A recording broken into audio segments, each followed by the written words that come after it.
Hey everyone, Culture Investor back to another video for today. So let's talk about Disney. We have a lot to discuss in this video, whether it's the CEO Bob Iger announcing again that he's 100% for sure leaving in 2026 and that they're already looking for a suitable successor. Remember, last time he left, they got in Bob Chapek.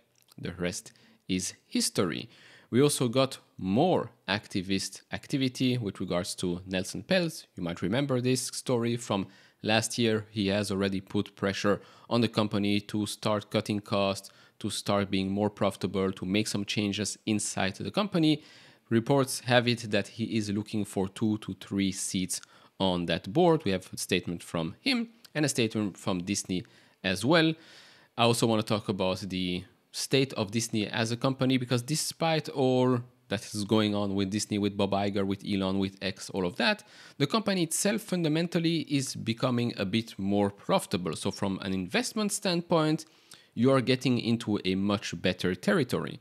Now, from a standpoint of I don't want to invest in this company because of XYZ, okay, fine, everybody can have an opinion, and that's 100% your choice. But if you want to make money, maybe there is some money you don't want to leave on the table with Disney going into 2024.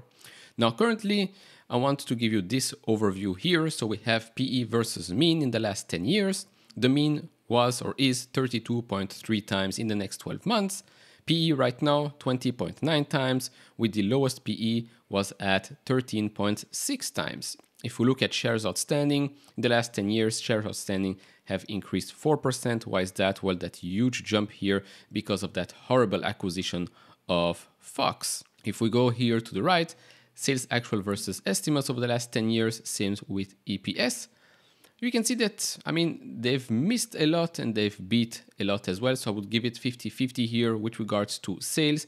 EPS is a bit more stable. They have beaten more with regards to EPS than that they've missed. Then touching on the cost savings. So they are on track to achieve $7.5 billion of cost savings by the end of fiscal 2024. Fiscal 2024 is basically the quarter that is coming up for Disney. Now, this is $2 billion higher than the initial target, so definitely things are going into the right direction. With regards to spent on produce and licensed content for fiscal year 2024, the projection there sits at around $25 billion, so $2 billion lower than fiscal year 2023, and close to $5 billion lower than fiscal year 2022. So they are becoming more and more responsible on the way that they're spending their money. With regards to capital expenditures, that is projected to be around $6 billion for fiscal year 2024, a $1 billion increase from fiscal year 2023. And this is driven by higher spend at experiences. Remember, they're also going to invest around $60 billion in their parks, in the experience business in the next 10 years. And to be honest, it was due, because it is the most profitable side of the business. It's the most popular side as well.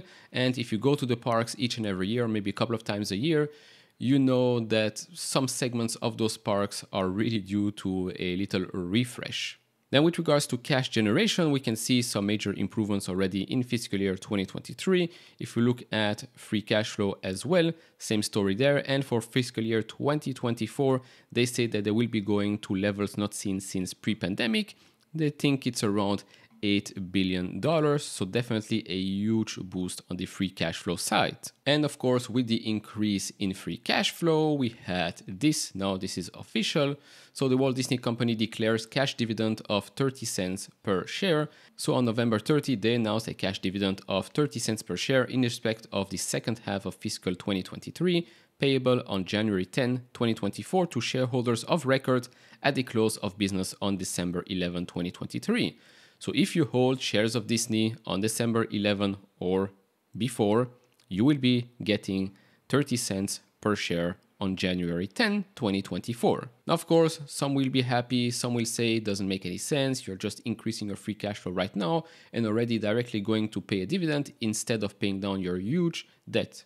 Fine, I can agree with both points. I think that they are paying back a dividend because a lot of Disney holders, whether it's funds, whether it's investors, have bought Disney in the past because of the dividend payouts and because of the Disney story as well. So that's basically a way for them to say, look, we are listening to shareholders. Here, we're giving back the dividend.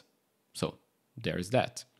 Now, before I continue, if you enjoy this type of videos, leave it a thumbs up, subscribe if you have not, we really appreciate that. And if you want to support me even further, do check out the link down in the description and in the pinned comment to get a top 10 best stocks to buy now, or go to fool.com/couchinvestor. Thank you very much. Then, moving on to the Trian Partner statement, which is basically Nelson Peltz here.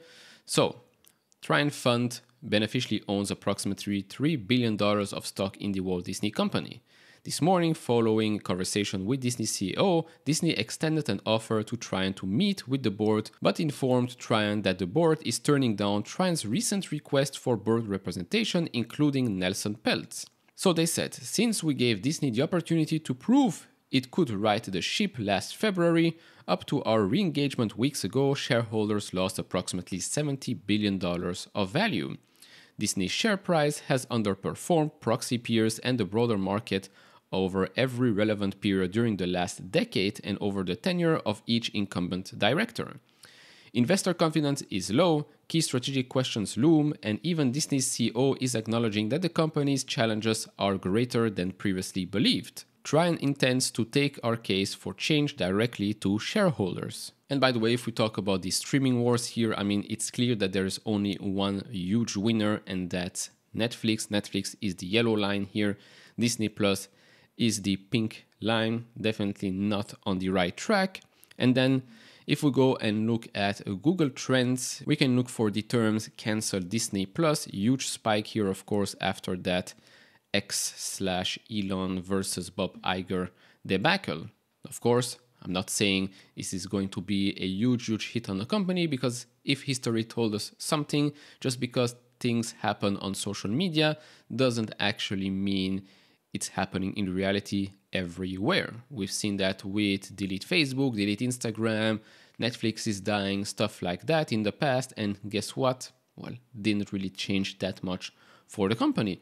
Maybe this time is different, maybe. That's why I'm putting this in the video. Take that into consideration. Now, going to the statement from the Walt Disney Company in response to the statement released by Nelson Peltz, founding partner of Trian. So they talk here about everything that Disney has already done this year, the $7.5 billion in cost savings, $2 billion more than the original target. They're executing on 4 key building opportunities, building ESPN into the preeminent digital sports platform, improving the output and economics of our film studios, and turbocharging growth in our experience business. They then finish off by talking here about Nelson Peltz and Isaac Perlmutter, a former Disney executive. Now, and this is actually interesting because Isaac or Ike Perlmutter was not fired by Disney. He was actually chairman of Marvel Entertainment, and well, he's actually a big deal when it comes to Marvel and Disney. He basically said here, first of all, I have no doubt that my termination was based on fundamental differences in business between my thinking and Disney leadership, because I care about return on investment. Now, why is he a big deal? Well, because he bought Marvel out of bankruptcy in the late 1990s, and he sold Marvel to Disney in 2009 for $4 billion in cash and stock. As part of the deal, he stayed on to run Marvel Studios, and of course, the first, second, and third phase of Marvel was pretty good. Then, in 2015, Mr. Iger removed Mr. Perlmutter as head of Marvel Studios after a dispute over movie budgets between him and Kevin Feige, Marvel's top film producer who now serves as chief of the studio. In a February CNBC interview, Mr. Iger said Mr. Perlmutter was intent on firing Kevin Feige, and I thought that was a mistake and stepped in to prevent that from happening. Of course, Mr. Perlmutter described the clash as a disagreement over movie budgets and said he wasn't trying to get Mr. Feige fired. After leaving the studio, he continued as chairman of Marvel Entertainment. The story goes on, and it also talks about the fact that creators at Disney, at Marvel Studios, have immense power. I mean, someone like Kevin Feige has a lot of power. And to be honest, since Endgame, most of the superhero content was above budget and did not always meet the requirements of pleasing the fans, pleasing the public, or even actually making a lot of money. I mean, if you look at the shareholder returns for Disney shareholders in the last couple of years, it has been abysmal. And right now, superhero fatigue, in my opinion, is at its peak. I know some people will say, I don't think it's superhero fatigue. I think it's just the fact that the content, the underlying story just doesn't make any sense. It's not interesting to the viewer, and that's why the movies are underperforming.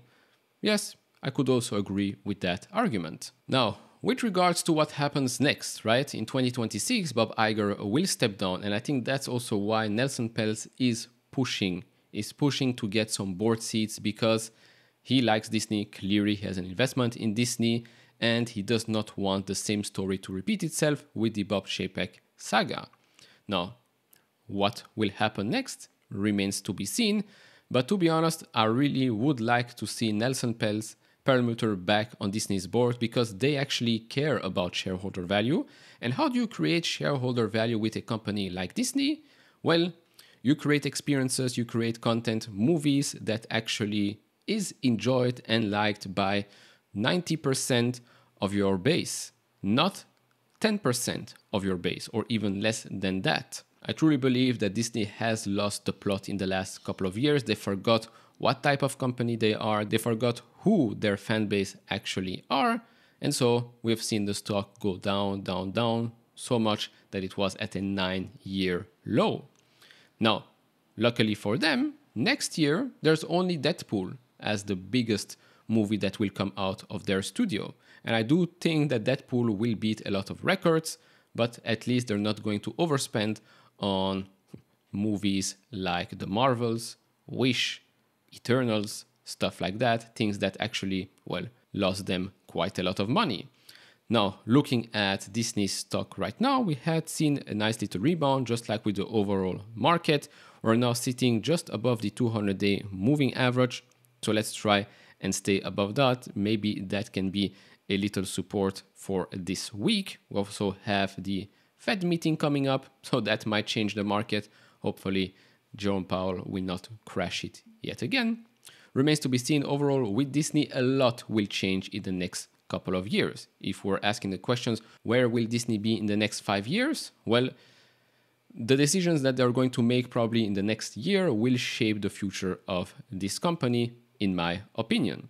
But is there money on the table? Is there money to be made in the next 12 months? I do think so, because the bar is low. Cost cuts are being made. Free cash flow is going to increase. So I do think that the stock will reflect that. After that, remains to be seen. This is still a long-term revival story of this huge and successful company that somehow managed to go from the most beloved brand, successful brand, creation of the biggest IP in the world, to now a company that is really, really linked with controversy. It's a shame, especially me as been growing up on Disney content. It's a shame seeing this happen, but I really hope they can turn this around. Of course, do share your opinion down in the comments below. If you enjoy this type of videos, leave it a thumbs up, subscribe if you have not, and I'll see you all in the next one. Bye bye.